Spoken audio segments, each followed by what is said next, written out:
Peace. Yo, I just wanted to build for a second about the whole idea of forgiveness when it comes to a person that betrays you, you know? And it's like,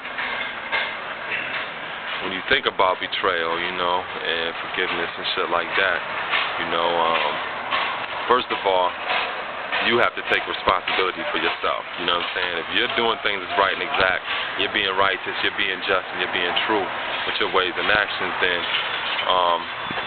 you're going to be responsible for the consequences of that. The same way if somebody else is choosing to not be just and true, they're choosing to be unrighteous, and they do some shit to wrong you, they're going to be the ones that have to deal with that shit, and they're going to be the ones responsible for it, you know what I mean? So when it comes to that, you know, if it's somebody that's close to you and stuff like that, that done some grimy shit to you, I mean, I know it hurts and shit. I've been through this shit before myself, but ultimately you have to find closure yourself, you know what I'm saying? Not just simply saying, you know, Tasha want a free cookie. huh? Tasha want a free cookie. Yeah. Ultimately, like I said, it's about bringing closure to the situation, and not just saying, you know, wiping your hands and saying I'm done with it, because it's still not going to be any closure in that shit, because you still have to bring some kind of emotional reconciliation. Can I buy a bag Yeah. of chips? Huh? Can I buy a bag of chips? Yeah, you could. That's fine.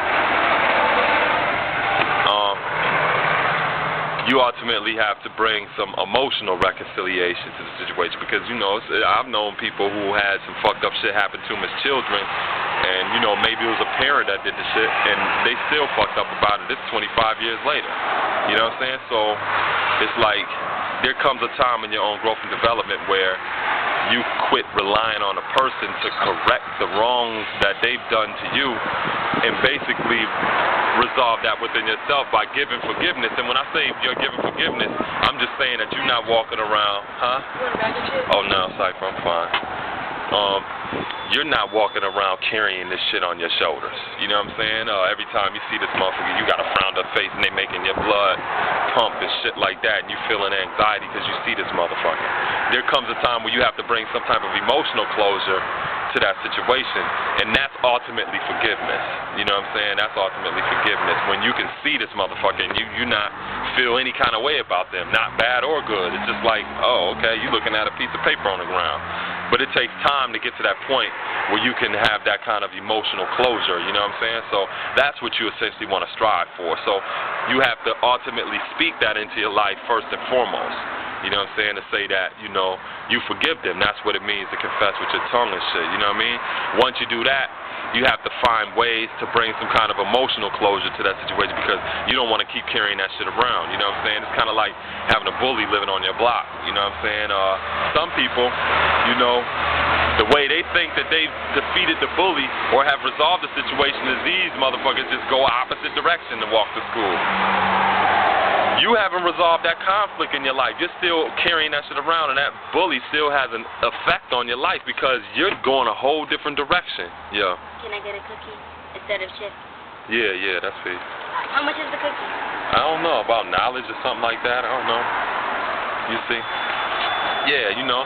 So that's not closure if you just walk in a different direction to work now, you know what I'm saying, or to school, trying to avoid this motherfucker.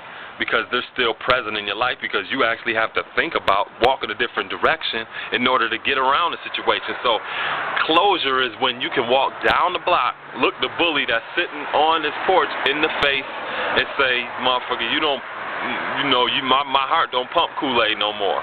You know what I'm saying? You ain't affecting me and making me make changes in my life and shit like that because you bothering me.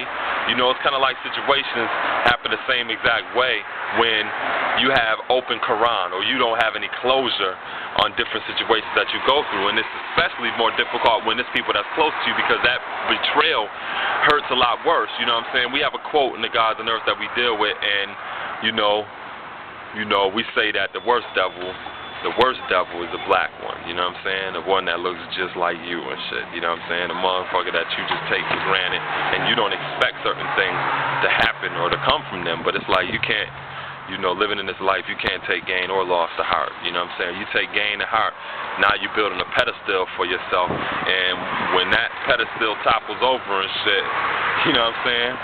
That's going to be a lot longer fall to hit the ground than if you kept your feet on the ground in the first fucking place. You know what I'm saying? So you can't take gain to heart, and you can't take loss to heart, because you could be writing some fucking Edgar Allan Poe novels and shit like that, just in a deep, dark-ass depression for the rest of your life because you took that loss to heart. You know, life is a consistent flow of ebbs, you know what I'm saying, of ups and downs and shit. You know what I'm saying? That's the nature of life itself. You know, it's a pendulum swing. So, like I said, it's important that when you go through things and somebody so-called betrays you, to understand that they got to deal with that shit. If they did some wrong shit to you, or they did some wrong shit, period, that's something they have to answer to. You don't have to answer to that. So it's important to bring some type of emotional closure to the situation, because you can't be carrying around they bullshit.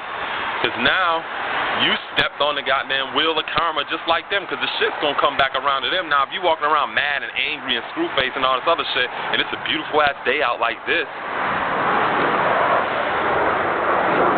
you walking around mad and angry and shit like that, that person is still in your life.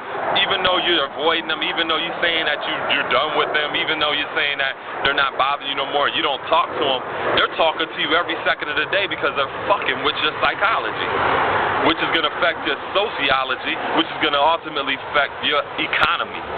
Diet-wise, your physiology, all of that shit, because they in your goddamn head, so you can't be carrying that shit around. So if somebody does some wrong shit, the best thing that you can do is write that shit up, you know what I'm saying, take note of it, deal with them differently, of course, because you don't want that shit to happen again. If they hit you in the head once, you know what I mean, the first time, shame on them. The second time, shame on you.